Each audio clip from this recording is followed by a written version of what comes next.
Hello అండి. Welcome to my channel. ఈరోజు వీడియోలో ఎంతో ఆరోగ్యకరమైన ఒక పచ్చడినైతే చూపించబోతున్నానండి. అదే పొన్నగంటి ఆకు పచ్చడి. ఈ పచ్చడి కేవలం రుచికే కాదు, ఆరోగ్యానికి కూడా చాలా మంచిదండి.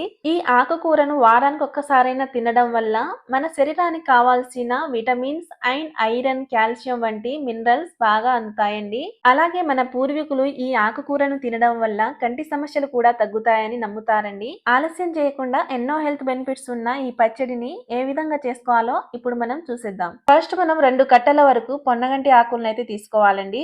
ఈ ఆకుల్ని 10 నిమిషాల పాటు నీళ్ళలో నానబెట్టుకున్నాక తర్వాత అయితే క్లీన్ చేసుకోవాలి. ఎందుకంటే ఇవి తడిగా బుడిదగా ఉన్న ప్లేసుల్లో బాగా పెరుగుతాయండి.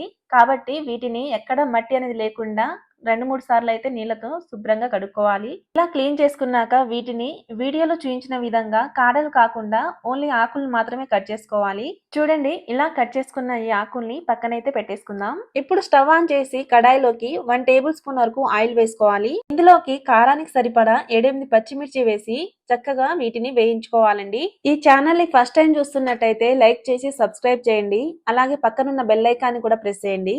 పచ్చిమిర్చిని తీసేసుకున్నాక అదే కడాయిలోకి 1 టీ స్పూన్ వరకు మినపప్పు, అలాగే పచ్చిశనగపప్పు, కొద్దిగా ధనియాలు వేసి వీటిని లో ఫ్లేమ్ లోనే చక్కగా వేపుకోవాలండి. ఇలా కొంచెం వేగాక ఇందులోకి 2-3 ఎండుమిర్చి, 1 టీ స్పూన్ వరకు జీలకర్రను వేసి వీటిని కొద్దిసేపు లో ఫ్లేమ్ లోనే కలుపుకుంటూ వేపుకోవాలి. తర్వాత ఇందులోకి 2 టేబుల్ స్పూన్ వరకు నువ్వులు వేసి ఈ నువ్వులు చిటపటలాడే వరకు చక్కగా కలుపుకుంటూ ఫ్రై చేసుకోవాలి. ఇలా వీటిని వేపుకున్నాక ఇందులోకి ఒక రెమ్మ కరివేపాకు, ఉసిరికాయ సైజ్ అంతా చింతపండు వేసి వీటిని పచ్చివాసన పోయే వరకు ఫ్రై చేసుకోవాలండి.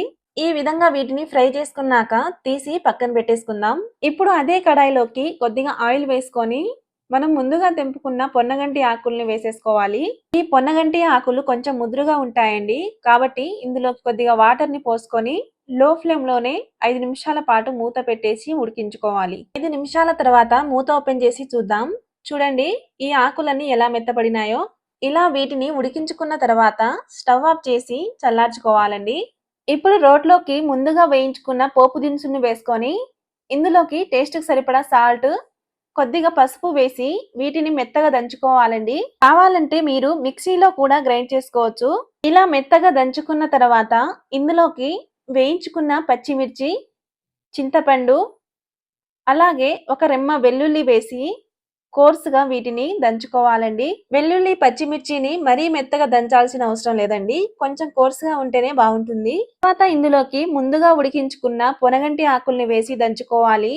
పొనగంటి ఆకుల్ని ఒకేసారి కాకుండా కొద్ది కొద్దిగా వేసుకొని మెత్తగా దంచుకోవాలండి. ఈ పచ్చడి దంచేటప్పుడు కొంచెం గట్టిగా అనిపిస్తే కొద్దిగా వాటర్ యాడ్ చేసుకొని మెత్తగా దంచుకోండి. ఈ పచ్చడిలోకి అన్నీ వేసి మెత్తగా దంచుకున్న తర్వాత తీసి పక్కనైతే పెట్టేసుకోండి. ఇప్పుడు ఈ పచ్చడిలోకి పోపునైతే ప్రిపేర్ చేసుకుందాం.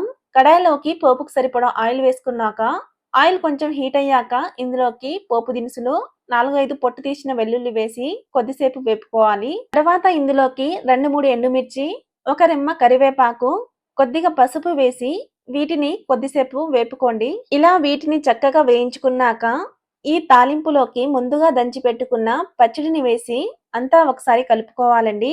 తాలింపులోకి ఈ పచ్చడిని ఒక 30 సెకండ్స్ వరకు కలుపుకున్నాక స్టవ్ ఆఫ్ చేసేయాలండి. ఈ పచ్చడి వేడి వేడి అన్నంలోకి అలాగే రోటీలోకి కూడా బాగుంటుందండి. తప్పకుండా ట్రై చేయండి. ఈ వీడియో కనుక మీకు నచ్చినట్టయితే లైక్ చేసి సబ్స్క్రైబ్ చేయండి. అలాగే పక్కనున్న బెల్ ఐకాన్